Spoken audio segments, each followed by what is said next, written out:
자연농법은 우리나라에서 언제부터 시작된 농법일까요? 사실은 옛날부터 근래에 이르기까지 우리나라에서 자연농법이 시작된 적은 없다고 보는 것이 정답일 것입니다. 벼농사를 예로 들면 벼를 수확한 후에 볏짚을 논에 다 돌려주는 것이 자연농법입니다. 우리 조상들은 어쩔 수 없이 벼를 수확하고 남은 볏짚을 논에 돌려줄 수가 없었지요. 그것으로 초가집 지붕도 만들어야 하고 집신, 가마니, 멍석, 망태기, 새끼, 심지어 아궁이의 불쏘시개, 그 외 여러 방면으로 볏짚은 널리 사용이 되었죠. 또 소여물로도 사용을 했으니 소여물로 사용된 것이야 나중에 퇴비가 되어 논으로 일부 환원은 되었겠지만 그 외에는 환원이 안 되는, 즉 땅이 옥토가 될 수 없는 환경에서 농사를 지어야만 했습니다. 자연 농법도 볏짚과 같은 부산물을 논에 다 돌려줄 수 있는 정도의 환경이 뒷받침되어야 가능한 것이지요. 볏짚, 보릿집을 전량 논에 환원시키는 방법으로 자연 농법의 창시자 후쿠오카 마사노부는 30여 년을 벼, 보리 농사를 지었고 이 시대의 대부분의 사람들 역시 비료와 농약으로 농사를 지었는데 이러한 관행 농법에서 수확한 것보다 더 많은 수확을 일구어냈습니다. 돈에 씨 뿌리는 것, 그 후 다 자라난 것을 수확하는 것, 이 두 가지만 하면 되었고 나머지 일들은 다 자연이 알아서 했다고 그의 책에서 기록하고 있습니다. 처음에는 그도 볏짚만 되돌려준다고 땅이 비옥해질까 의심하면서 출발했는데, 왜냐하면 벼 이삭은 사람이 다 가져가잖아요. 볏짚만 되돌려준다고 땅이 비옥해질까 의심을 했었는데 무경운, 무제초, 무농약, 무비료로 이와 같은 방식으로 30여 년간을 벼 농사를 지었고 그의 땅은 점점 비옥해져만 갔습니다.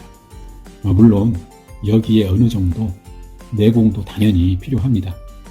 간단하게 그의 책에 기록된 것을 소개를 해보면, 먼저 가을에 벼를 베기 전에 벼 이삭 위에 클로버 씨앗과 보리 씨앗을 흩뿌려서 뿌려둡니다. 그 후에 보리가 싹이 터서 수센티미터 조그맣게 이렇게 자라게 되는데 이때 보리를 밟으면서 벼 베기를 하고 이때 나온 볏짚은 다시 논에 그대로 이렇게 흩뿌려둡니다. 그 뒤 1월이 되기 전에, 일본 기준이죠. 1월이 되기 전에 흩뿌려 놓은 집 위에 다시 진흙과 벽시로 이렇게 경단을 만들었더라고요. 보니까 진흙하고 벽시를 이렇게 버무려 가지고 경단을 만들었어요. 그 경단을 이렇게 뿌리더라고요. 이렇게 경단을 뿌려놓기만 하면 되는데 이후에 보리가 다 자라서 벨 때까지 아무 일도 하지 않아도 되고, 이제 보리를 벨 때쯤 됐을 때는 클로버 씨를 뿌렸었잖아요. 클로버가 무성해지고 그 클로버 밑에 이제 벽시가 조그맣게 싹이 뜯기 시작을 한대요. 보리를 수확하고 보리집은 전량 다시 논에 다 뿌리고 그 후에 논에 물을 한 4일에서 5일 정도 이렇게 딱 대주면 무성했던 그 클로버가 반 죽음 상태가 일부는 많이 죽고 이렇게 돼서 세력이 완전히 죽는다고 합니다. 일부는 거름이 되고 싹이 텄던 벽시는 빠른 속도로 이때 자라난대요. 벽시가. 이와 같은 벼, 보리 연속 재배를 30여 년간을 했어요.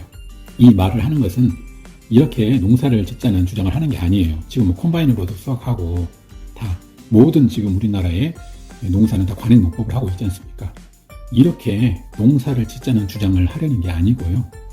옛날에 농사를 지었던 방법이 자연 농법이 아니라는 것을 말씀드리고자 함입니다. 끊임없이 새로운 농약이 개발되고 그 농약을 이기는 내성을 가진 병충해가 다시 나타나고 더 독한 농약이 개발되고 계속 악순환의 연속입니다. 이런 농약을 통해 재배된 작물을 우리가 섭취하였을 때 어떤 방식으로든 우리에게 영향을 미칠 것이라 생각합니다. 혹자는 농약에 오염된 먹거리가 암의 주된 원인이라고 주장하는 사람도 있습니다.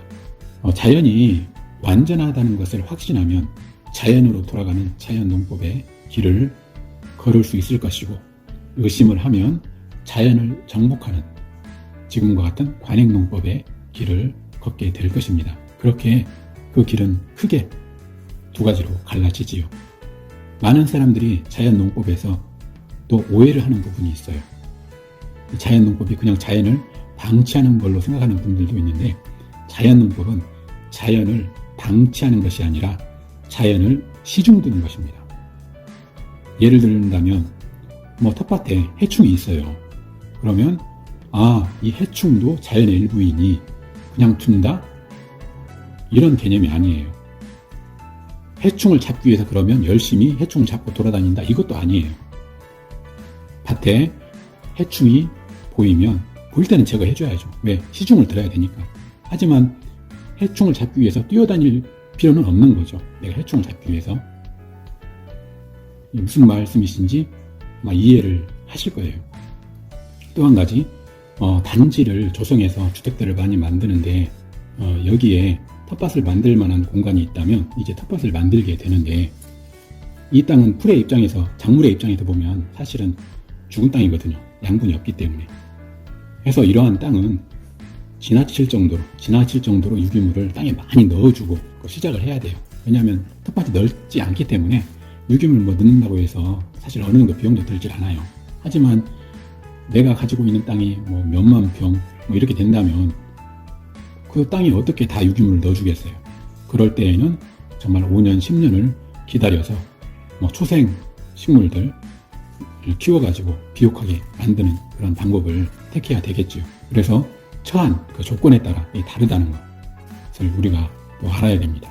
예를 들어 산에서 자연농법으로 작물을 키우게 된다면 그 산을 그대로 두고 키워야 될 것인가요? 그렇지가 않습니다. 산 기슭에 밭을 만들 경우에 흙에 유실이 많으므로 척박한 땅이 되기 쉬워요. 가뭄이나 한파에도 약하게 되고, 이때 밭을 만들 때에는 토양의 유실을 방지하는 것이 가장 중요한 과제입니다. 그래서 계단 모양으로 밭을 만들어서 이렇게 밭이 수평이 되게 할 필요가 있어요. 그래야 양분들이 흘러내리지가 않고 저장이 되거든요. 밭을 만들 때는 계단식의 밭을 만드는 것이 맨 처음 해야 할 일입니다. 자연농법이라고 해서 그냥 있는 산 그대로 쓰는 게 아니고 이 조건을 만들어 줘야 돼요. 이게 유실이 되지 않게. 많이 오해들 하고 있는 부분이죠. 땅이 비옥해져서, 그러면 예를 들어서 과일나무를 키울 때 무비료로 과일나무를 키울 수도 있습니다. 후쿠오카 마사노부에 의하면 기름진 표토가 30cm일 경우에는 10년, 1m 깊이의 기름진 표토가 있으면 30년 동안 무비료로도 과일나무를 키울 수 있는 양분이 땅속에 있다고 합니다. 즉 자연님의 비옥한 토양을 그대로 유지할 수만 있으면 무비료 재배도 가능하다고 후쿠오카 마사노부는 그의 체험에서 말을 하고 있어요. 작년에 마늘을 비닐 멀칭을 하지 않고 심었는데 잘 살더라고요. 척박한 땅인데도 아무튼 잘 살았어요.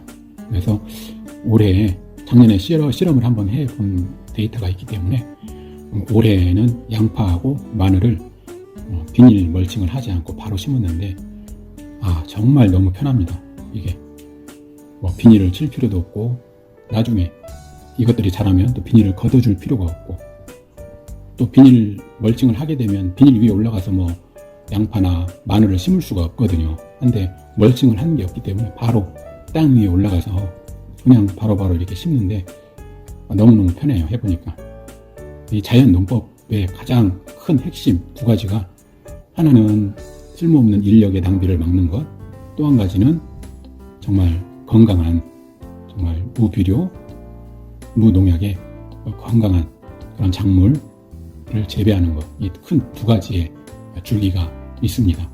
양파를 이렇게 한 판을 샀는데 구멍이 162개예요. 근데 실제적으로 구멍당 2개, 3개씩 싸게 단 게 있기 때문에 실제로 보면 한 200여 개 정도 되는데, 양파 다 심는데 40분 정도 걸리더라고요. 힘도 들지 않고 정말 빠른 속도로 이렇게 하면 30분이면 심을 수 있을 것 같아요.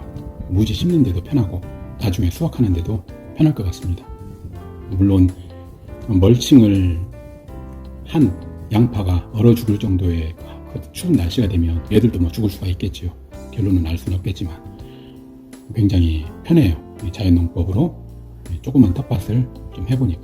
앞마당에 있는 텃밭에는 이렇게 마늘을 심고 쪽파를 심고 나머지는 보리, 밀, 호미를 이렇게 지금 뿌렸는데 10월 중순부터는 하루에 단 1초도 햇빛이 들지 않는 곳이기 때문에 과연 이것들이 정말 잘 자랄까 걱정입니다. 봐야 되겠어요.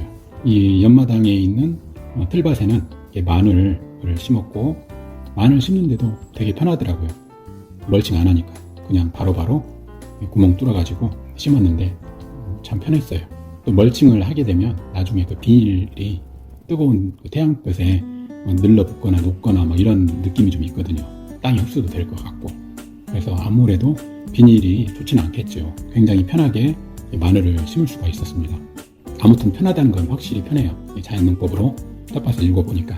그리고 여기는 호미를 뿌렸어요. 땅콩을 심었던 곳인데 이제 호미를 뿌렸고, 그 다음에 이 큰 다라이는 내년에 참외를 여기다 키우려고 이렇게 지금 호미를 여기다 뿌려놨습니다. 호미의 뿌리를 깊게 내려가서 흙을 또 이렇게 비옥하게 해주는 그러한 식물이기 때문에 내년에 참외 농사를 기대를 하며 심었고, 올해에는 제가 블루베리를 키우는 화분에 오이를 심었는데 정말 망했습니다. 제대로. 물론 오이를 많이 부족하지 않게 수확은 했어요. 근데 그걸 말씀드리는 게 아니고, 이 부직포로 만들어진 이 화분은 굉장히 수분이 증발이 잘 돼요. 옆으로도 되고 뭐 위로도 되고 밑으로도 되고 거의 매일 물을 주다시피 한 것 같아요. 오이가 물을 많이 먹는 작물인데 많이 고생을 했고, 제가 다시는 이 화분에, 이 부직포, 이 블루베리 화분에 오이를 심는 거는 굉장히 잘못된 거구나 라는 걸 크게 깨달았고, 그래서 올해는 이렇게 미리 큰 다라이에 큰 대형 화분을 만들어서 내년에 정말 어느 정도 기름진 땅에서 오이를 한번 키워볼 요량으로 지금 현재 하고 있습니다. 대부분의 저의 이 자연농법에 대한 것들은 그 후쿠오카 마사노부의 자연농법의 그 틀 안에서 이렇게 내용을 말씀드리는 것이고요. 후쿠오카 마사노부가 말한 그 이상적인 자연농원에 대해서 잠깐 말씀을 드리면, 물론 이런 환경에서 과연 살아가는 사람이 과연 몇이나 있을까 싶습니다만, 아무튼 이 후쿠오카 마사노부는 그렇게 말을 하고 있습니다. 이상적인 자연농원이란 산에는 큰 나무가 우거지고 땅은 깊숙한 곳까지 검거나 흑갈색의 땅이어야 하고, 맑은 물이 있고 가금이나 가축이 자급자족하면서 제 힘으로 살아갈 수 있는 가축이 길러지고, 과일이 많이 열린 과수원의 밑에는 클로버나 채소의 꽃이 만발하고 꿀벌이 날고 닭이나 토끼가 개와 같이 놀고, 논에는 오리가 헤엄을 치고, 산 기슭이나 산 골짜기에는 흑돼지가 지렁이나 가재를 먹으면서 살이 찌고, 가끔 잡목 숲속에서 염소가 얼굴을 내미는 것과 같은 조용하고 한가한 풍경, 이렇게 말을 하더라고요. 기후 이상으로 작물을 키우기 힘든 그런 환경이 점점 되고 있고, 또 우리가 살아가는 이 환경이 점점 오염되고 있습니다. 자연농법의 창시자 후쿠오카 마사노부는 말합니다. 미래에는 자연농법밖에 대안이 없다.